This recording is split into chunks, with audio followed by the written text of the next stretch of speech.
everyone, welcome to week 2. Okay, I know we're flying through this class, but you're doing great so far. You're off to a good start. So let's look at what we're going to be doing this coming week. And I've been looking over, a few of you have already posted, your annotations to the first writing project overview, our autoethnographic essay. And I've seen some of your questions, so I want to address some of those early questions coming in. But I think I'll also post another video halfway through the week that answers more of them, because I don't want anyone to be confused or going off in the wrong direction from the get-go.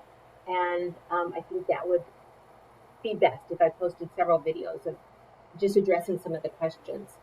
But you will also see over the next, couple weeks, as we are kind of looking at this essay, writing down notes and drafts and bringing things together for this essay, is some of the scaffolding activities, the smaller activities that I have planned, will also help to answer those questions. So don't feel like you have to know everything right now.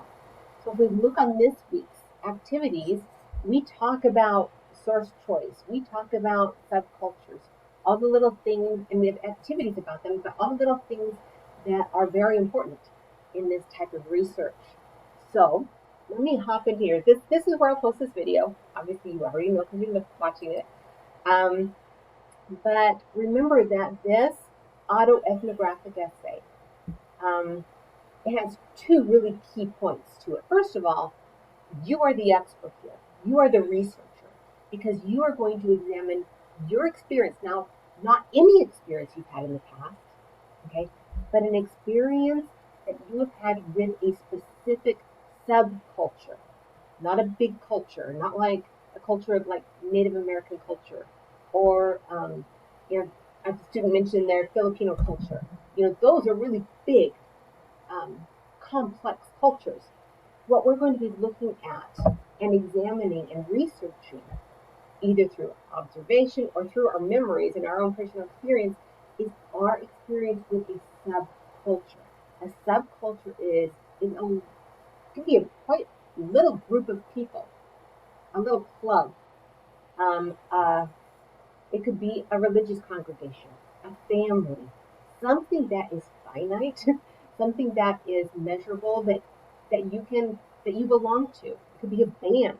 It could be something that you belong to, and you're going to examine what takes place within this group.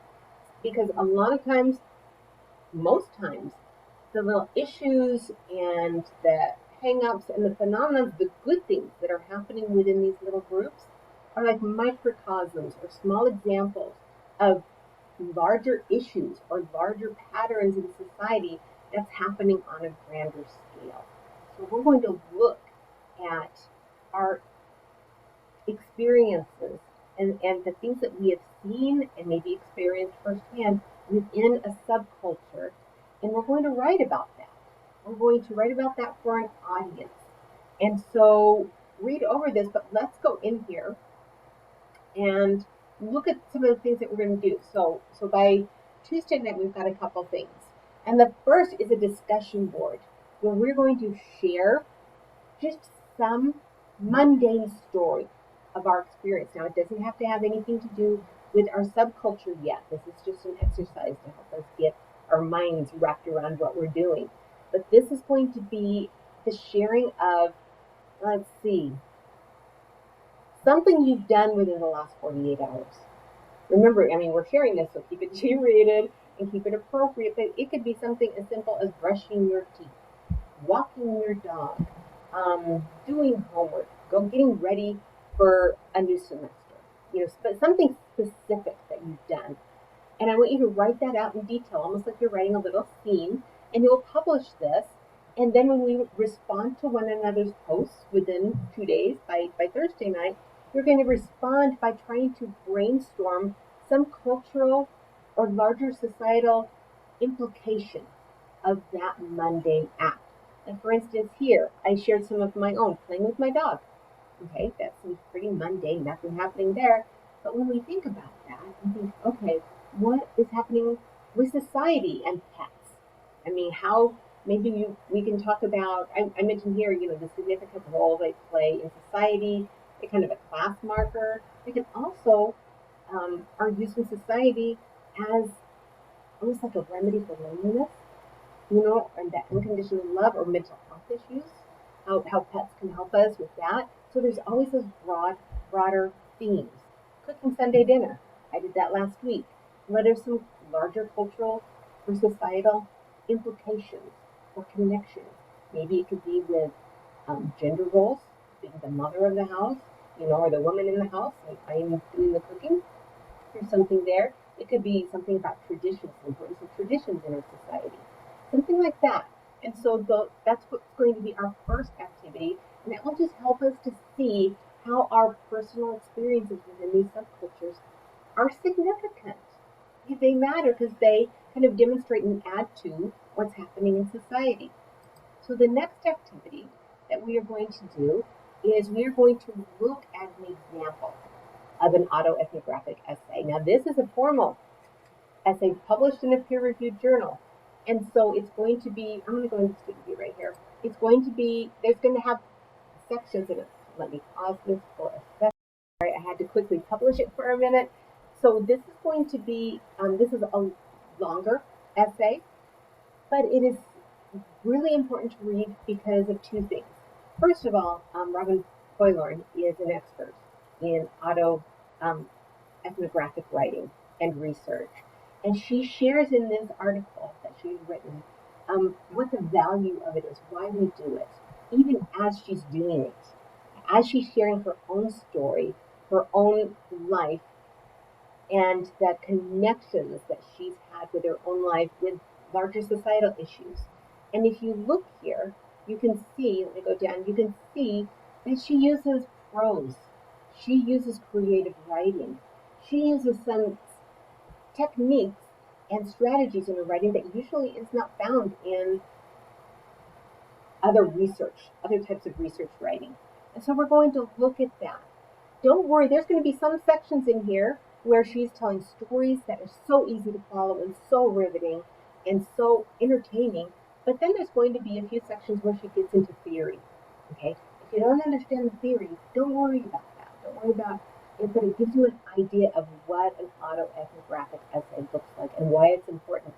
And I've asked you to use these Canvas annotation tools to mark up and engage with the article. So annotation is so incredibly important for retention, for understanding, and for remembering what we've read. And so a really quick tutorial, I'll make this bigger if I'm ready to start, and maybe I want to zoom in a little bit more.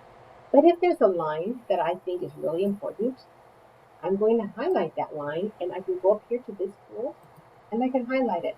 I can even change its color. And then if I want to respond with a note, I can write in this text box a little note. Okay, so that's how we're going to annotate. If there's just a marginal note that I want to add, I can use that little tool, pinpoint that, and write another note. And we're going to do that throughout. Let me close this for a little bit. We're going to finish that and meet all those criteria. And then at the bottom, we're simply going to submit. And then we'll get report. There we get our confetti. Okay? And so that's what is going to be happening in that one. And hold on just a minute. I am going to leave student view for a minute, and I'm going to unpublish it. And so,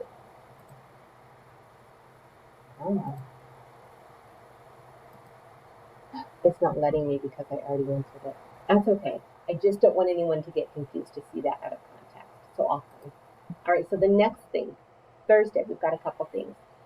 What are subcultures? Okay? And this is going to be really helpful, I think. First of all, is this small little chapter on subcultures that defines what they are, gives some examples, and talks about them. It's not very long at all, but it's really helpful. Okay. Also on this page, I've just included a whole lot of sources that list subcultures that maybe could help you come up with ideas. So subcultures, think about a workplace, a workplace. And what I wanted to mention is somebody mentioned the healthcare industry. And that's great, but that's big. That's not a subculture. A subculture would be maybe the office, the medical office in which you work, and the people involved in that office, or the floor, the hospital floor where you work. that would be the subculture and the people who work with you, your co-workers. So do you see that the subculture is very small and specific, and what's happening in the small subcultures? But these, it could be a hobby group, a knitting group, a cosplay group. It could be, let's see, a sports team, bird watching, a baking group, anything like that.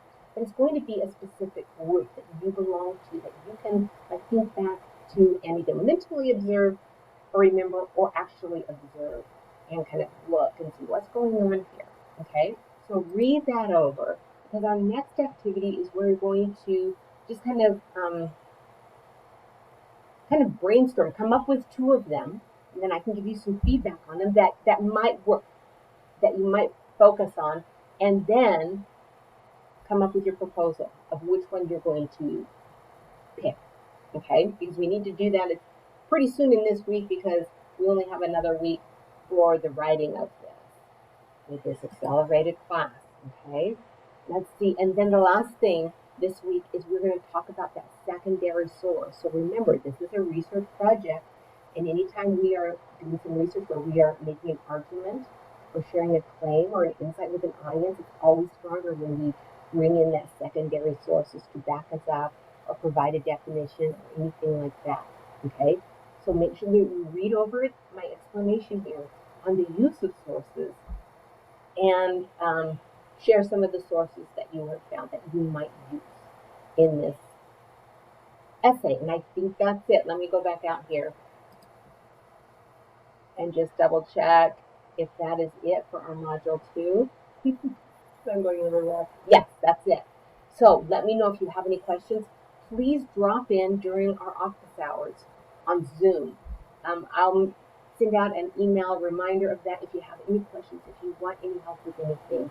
I'm here. If you happen to be on campus, M269 is my office. You can also drop in and we can talk face to face if you're around. All right? But let me know if you have any more questions, and I'll be in touch. All right. Bye-bye.